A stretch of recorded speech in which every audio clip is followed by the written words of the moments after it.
Hello friends, welcome to my YouTube channel and welcome to English Study 786.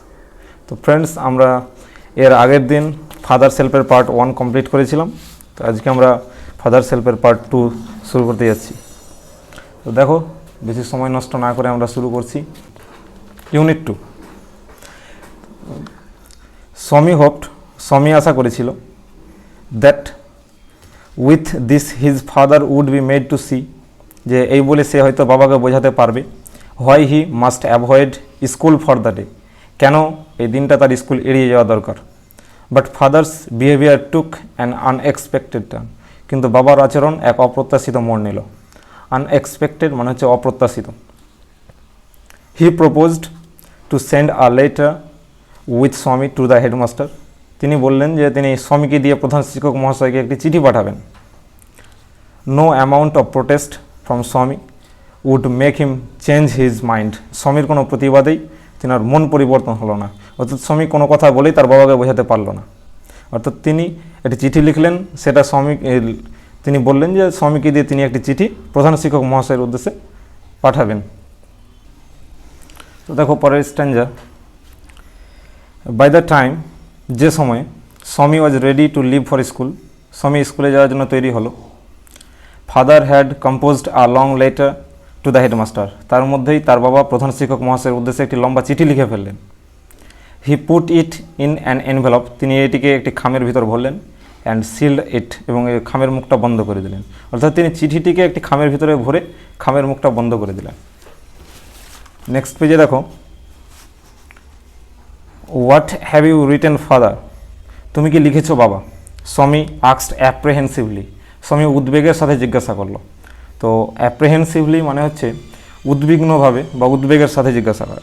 তো স্বামী তার বাবাকে জিজ্ঞাসা করছে যে তুমি কি লিখেছো বাবা? যে চিঠিটা তুমি ভরলে ওই চিঠিতে তুমি কি লিখেছো? নাথিং ফর ইউ, তোমার জন্য কিছু না। Give it to your headmaster, এটা তোমার প্রধান শিক্ষক মহাশয়কে দেবে। And go to your class, এবং তোমার ক্লাসে চলে যাবে। তো স্বামীর বাবা বললেন স্বামীকে যে তোমার জন্য কিছু লিখিনি চিঠিতে, তুমি তোমার প্রধান শিক্ষক মহাশয়কে এই চিঠিটা দেবে এবং ক্লাসে চলে যাবে। Have you written anything about our teacher Samuel, তুমি কি আমাদের শিক্ষক স্যামুয়েলকে নিয়ে কিছু লিখেছো? এটা স্বামী জিজ্ঞাসা করছে তার বাবাকে। ইয়েস, প্লেন্টি অফ থিংস, হ্যাঁ অনেক কিছুই লিখেছি। What has he done father, উনি কি করেছেন বাবা? স্বামী তার বাবাকে জিজ্ঞাসা করছে যে স্যামুয়েল স্যারকে যে নিয়ে অনেক কিছু লিখেছো বললে, তো স্যামুয়েল স্যার কী করেছেন, কী লিখেছো স্যামুয়েল স্যারকে নিয়ে? Everything is there in the letter, সব কিছু এই চিঠিতে লেখা আছে। Give it to your headmaster, এটা তোমার প্রধান শিক্ষক মহাশয়কে দেবে। Swami went to school feeling that he was the worst boy on earth, Swami নিজেকে পৃথিবীর সবচেয়ে খারাপ ছেলে বলে অনুভব করতে করতে স্কুলে গেল। ওয়ার্স্ট বয় মানে হচ্ছে খারাপ ছেলে। হিজ কনসিয়েন্স বদার্ড হিম, তার বিবেক তাকে বিব্রত করছিল। He wasn't at all sure, সে নিশ্চিন্ত হতে পারছিল না। If his description of Samuel had been accurate, যে স্যামুয়েল সম্পর্কে তার বিবরণ আদৌ সঠিক কিনা এ ব্যাপারে। He felt he had mixed up, সে উপলব্ধি করল যে সে গুলিয়ে ফেলেছে the real and the imagined, বাস্তব আর কল্পনাকে। Swami stopped on the road side, Swami রাস্তার ধারে দাঁড়ালো।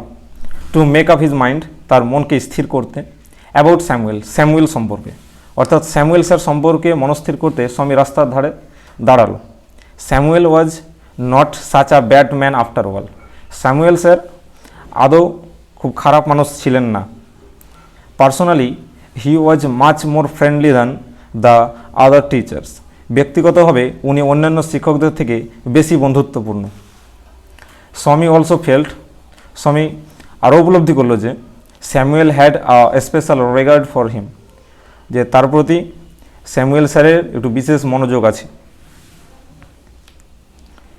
Swami's head was dizzy with confusion, অর্থাৎ গোলমালে স্বামীর মাথা ঘুরছিল। ডিজি মানে হচ্ছে ঘোরা বা চক্কর দেয়া, তো গোলমালে স্বামীর মাথা ঘুরছিল।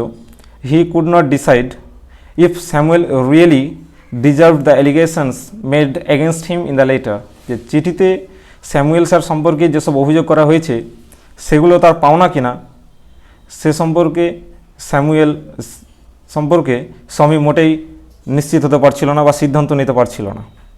The more he thought of Samuel, যতই স্বামী স্যামুয়েলের কথা ভাবছিল, দ্য মোর স্বামী গ্রিভড ফর হিম, ততই স্বামীর স্যামুয়েলের প্রতি কষ্ট হচ্ছিল স্যামুয়েলের কথা ভেবে। To recall Samuel's dark face, স্যামুয়েলের শ্যামলা মুখ, হিজ থিন মোস্ট্যাচ, মোস্ট্যাচ মানে হচ্ছে গোফ, তার পাতলা গোফ, আনসেভেন চিক, না কামানো গাল, and yellow coat field Swaminathan with sorrow, এবং হলুদ কোটের কথা স্মরণ করে স্বামীনাথনের অন্তর দুঃখে ভরে যাচ্ছিল।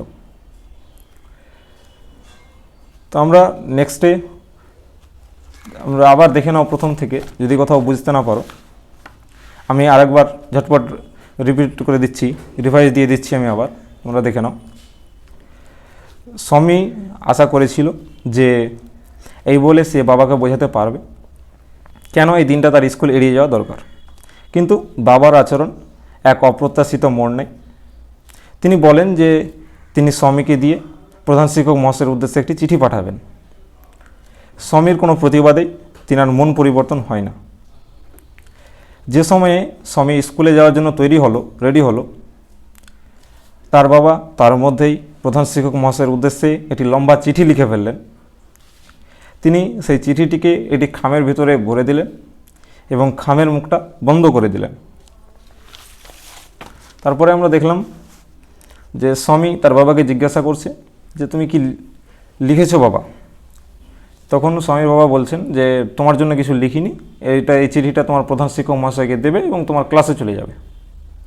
তখন স্বামী জিজ্ঞাসা করছে যে তুমি কি আমাদের শিক্ষক মহাশয় স্যামুয়েলকে নিয়ে কিছু লিখেছো? তখন তার বাবা বলছেন যে হ্যাঁ, অনেক কিছুই লিখেছি। তারপর স্যামুয়েল সম্পর্কে যেহেতু লিখেছেন অনেক কিছুই তার বাবা, তো স্বামী আবার জিজ্ঞাসা করছে তার বাবাকে যে তিনি কি করেছেন বা তার সম্পর্কে কি লিখেছো? তখন স্বামীর বাবা বলছেন যে সব কিছু এই চিঠিতেই আছে, তুমি এটা তোমার প্রধান শিক্ষক মহাশয়কে দিয়ে দেবে। তারপরে আমরা দেখলাম যে স্বামী স্কুলে যাচ্ছে নিজেকে পৃথিবীর সবচেয়ে খারাপ ছেলে বলে অনুভব করতে করতে, তার বিবেক তাকে বিব্রত করছিল। সে মোটে নিশ্চিন্ত হতে পারছিল না যে চিঠিতে স্যামুয়েলের প্রতি যেসব অভিযোগ করা হয়েছে সেগুলো আদৌ সঠিক কিনা। সে আরও উপলব্ধি করলো যে সে বাস্তব আর কল্পনাকে গুলিয়ে ফেলেছে। স্বামী স্কুলে যেতে যেতে রাস্তার ধারে দাঁড়ালো স্যামুয়েল স্যার সম্পর্কে তার মনটাকে স্থির করতে। স্যামুয়েল স্যার মোটেই অত খারাপ মানুষ ছিলেন না, তিনি ব্যক্তিগতভাবে খুবই বন্ধুত্বপূর্ণ ছিলেন অন্যান্য শিক্ষকদের তুলনায়। স্বামী এও উপলব্ধি করলো যে তার প্রতি স্যামুয়েল স্যারের বিশেষ মনোযোগ আছে। এই সমস্ত কিছু ভাবতে ভাবতে স্বামীর মাথা গোলমালে ঘুরছিল। সে সিদ্ধান্ত নিতে পারছিল না যে স্যামুয়েল স্যারের বিরুদ্ধে চিঠিতে যেসব অভিযোগ করা হয়েছে সেগুলো কতটা যুক্তিযুক্ত বা কতটা সঠিক। যতই স্বামী স্যামুয়েলের স্যারের কথা স্মরণ করছিল বা ভাবতে যাচ্ছিল, ততই স্যামুয়েল স্যারের জন্য তার করুণা হচ্ছিল। স্যামুয়েল স্যারের শ্যামলা মুখ, তার পাতলা গোঁফ এবং না কামানো গাল আর হলুদ কোটের কথা স্মরণ করে স্বামীনাথনের অন্তর দুঃখে ভরে যাচ্ছিল। তো আজকে এতদূর পর্যন্তই, আমরা নেক্সট ডে এক্সারসাইজগুলো করে নেব। Thank you, thanks for watching.